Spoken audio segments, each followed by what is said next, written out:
ياسين والقرآن الحكيم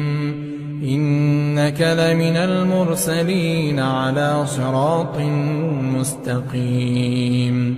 تنزيل العزيز الرحيم لتنذر قوما ما أنذر آباؤهم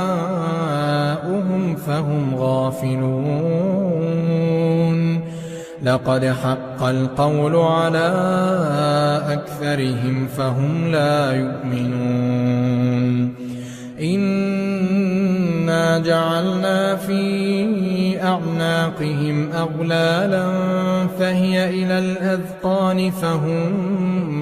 مقمحون